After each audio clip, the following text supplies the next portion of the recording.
कपड़ा और मकान, लेकिन इसके साथ साथ संविधान बचाना भी जरूरी है। ये संविधान बचाने की लड़ाई है। जिस तरीके से कभी समुद्र मंथन हुआ था, उसी तरीके से संविधान मंथन होने जा रहा है।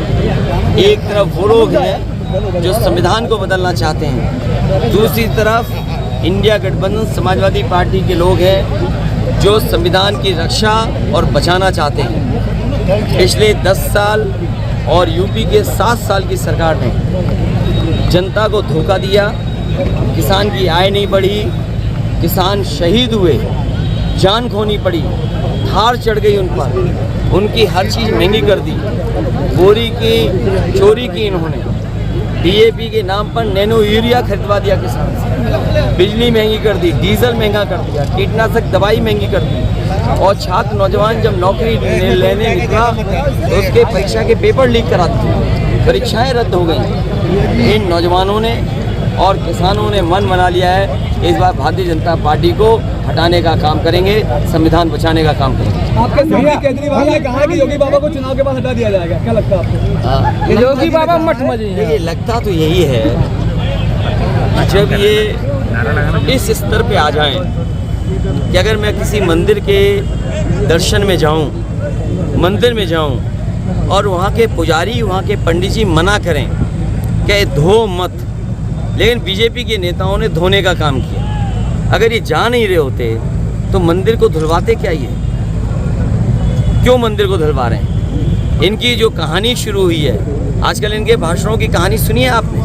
अगर एक भी पेपर रद्द जो हुए हैं उसके बारे में एक बार भी सरकार ने कुछ कहा हो? जो निवेश के बड़े बड़े आयोजन हुए, लखनऊ में, दिल्ली में इन्वेस्टमेंट मीट हुई, डिफेंस एक्सपो हुआ, G20 हुआ, अगर आपके क्षेत्र में आपके यहाँ कोई निवेश आया हो तो बताइए आप।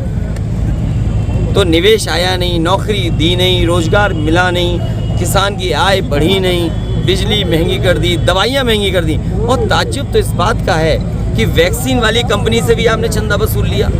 और पहले तो बुखार ठीक हो जाता था 500 mg पैरासीटामोल गोली खाने से, और जब से बीजेपी की सरकार आई है 650 mg की गोली खाने के बाद भी बुखार नहीं उतर रहा है। घोटाला है कि नहीं है? घोटाला। और मोटरसाइकिल कितनी महंगी कर दी, गाड़ी कितनी महंगी कर दी, बिस्किट के पैकेट छोटे कर दिए, और नैनो यूरिया बनाने वाले उद्योगपतियों की तरह विदेश भाग गए। बताओ, भारत छोड़ के चले गए कि नहीं चले गए? नैनो यूरिया देखिए, सच्चाई ये है कि 79 सीटें इंडिया गठबंधन जीत रहा है, बीजेपी हार रही है। केवल एक क्यूटो में लड़ाई है बस भैया, ये जो एक क्यूटो में लड़ाई है, बाकी 79 सीटें बीजेपी हार रही है। भैया, ये जो सरावस्था में भी तो बदलाव नहीं हुआ सर, क्या बदलाव होगा? और जनता ने उनको रिजेक्ट कर दिया है, क्या कहेंगे इस पर? देखिए, इनकी कहानी पुरानी हो गई और इनके डायलॉग भी घिसे पिटे आ रहे हैं।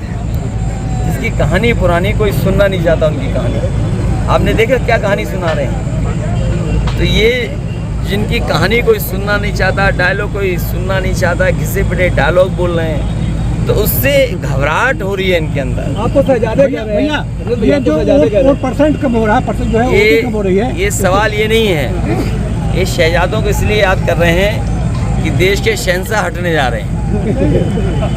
भैया, ये जो परसेंटेज कम हो रहा है, ये परसेंटेज हम अपने बूथ पे बढ़ा रहे हैं। हम अपने कार्यकर्ताओं से कहेंगे बूथ की रक्षा करना, बूथ पे अपना वोट बढ़ाना।